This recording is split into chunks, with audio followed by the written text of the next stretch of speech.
എൻ്റെ പേര് ശിവ. ഇനി 1 വർഷമായിട്ട് ക്യാൻസർ ബാധിച്ച് ചികിത്സയിലാണ്. ഇനി മജ്ജ മാറ്റി വയ്ക്കല്ലാതെ എനിക്ക് വേറൊരു ഒന്നും ചെയ്യാനില്ല. 40 ലക്ഷം രൂപ എനിക്ക് വേണം. എനിക്ക് എൻ്റെ കുടുംബത്തിനോ വലിയൊരു പഴയ പൈസ കണ്ടെത്താൻ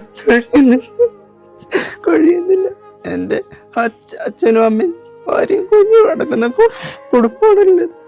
എൻ്റെ കുഞ്ഞ് 9 വർഷത്തിന് ശേഷം കിട്ടിയ ഒരു കുഞ്ഞാണുള്ളത്. അതിൻ്റെ കൂടെ ജീവിച്ച് കൊതി തീരാത്തതുകൊണ്ടാണ്. നല്ലവരായ നാട്ടുകാര് സഹായിക്കണം. ഇതെൻ്റെ ഭർത്താവാണ്. 1 വർഷമായി ക്യാൻസർ ബാധിതനാണ്. മജ്ജ മാറ്റി വയ്ക്കല്ലാതെ ഇനി വേറെ നിവർത്തിയില്ല. അതിനായി ഞങ്ങൾക്ക് 40 ലക്ഷം രൂപയാണ് ആവശ്യമുള്ളത്. ഞങ്ങൾക്ക് അച്ഛനമ്മ, പ്രായമായ അച്ഛനമ്മയും മോളാണുള്ളത്. ഞങ്ങളെ മോളെ ഓർത്തെങ്കിലും എല്ലാവരും ഒന്ന് സഹായിക്കണം. പ്രിയപ്പെട്ടവരെ നമസ്കാരം. ഞാൻ സുഷാമിലമ്പൂരാണ്. ഞാനിപ്പോൾ സംസാരിക്കുന്നത് മലപ്പുറം ജില്ലയിൽ തിരുവാലി എന്ന് പറയുന്ന സ്ഥലത്തു നിന്നാണ്. എൻ്റെ കൂടെയുള്ള ഷിബു എന്ന് പറയുന്ന സഹോദരനെ ക്യാൻസർ ബാധിച്ച് 1 വർഷത്തോളമായി ചികിത്സയിലാണ്.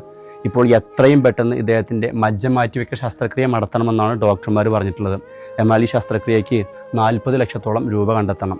അതുകൊണ്ട് എൻ്റെ വീഡിയോ കണ്ടുകൊണ്ടിരിക്കുന്നവർ നിങ്ങളെക്കൊണ്ട് കഴിയുന്നൊരു സഹായം ഇദ്ദേഹത്തിൻ്റെ സർജറിക്കായിട്ട് ചെയ്തു കൊടുക്കണമെന്ന് വിനയപൂർവ്വം അഭ്യർത്ഥിക്കുകയാണ്. നമസ്കാരം.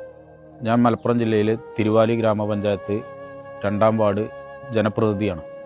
എൻ്റെ വാർഡിൽ ഷിബു എന്ന് പറയുന്ന ഒരു ചെറുപ്പക്കാരൻ കഴിഞ്ഞ 1.5 വർഷമായി ക്യാൻസർ ബാധിച്ച് ചികിത്സയിലാണ്. അദ്ദേഹത്തിൻ്റെ ചികിത്സക്ക് ഏതാണ്ട് 50 ലക്ഷം രൂപ വരും എന്നാണ് ഡോക്ടർമാർ അറിയിച്ചിട്ടുള്ളത്. അതിൻ്റെ ഭാഗമായി ഒരു കമ്മിറ്റി രൂപീകരിച്ച് ധനസമാഹരണത്തിന് വേണ്ടി ശ്രമിക്കുന്നുണ്ട്. പക്ഷേ അതിനു വേണ്ട തുക കണ്ടെത്താൻ ഈ നാട്ടുകാരുടെ എല്ലാവരുടെയും സഹായം ഞങ്ങൾക്ക് ഈ ആവശ്യം വന്നിരിക്കുകയാണ്. ഈ വലിയ തുക കണ്ടെത്താൻ ഈ കുടുംബത്തിനോ ഷിബുവിനോ ഇന്നത്തെ സാഹചര്യത്തിൽ കഴിയാത്ത ഒരു സാഹചര്യമുണ്ട്. അതുകൊണ്ട് നല്ലവരായ എല്ലാ നാട്ടുകാരും ഈ ചികിത്സാ സഹായവുമായി സഹകരിക്കണം എന്ന് വിനീതമായി അഭ്യർത്ഥിക്കുകയാണ്. ഷിബു ചികിത്സാ കമ്മിറ്റിയുടെ കൺവീനറാണ്. ഈ വീഡിയോ കാണുന്ന എല്ലാവരും സഹായിക്കണം എന്ന് മാത്രം പറഞ്ഞുകൊണ്ട്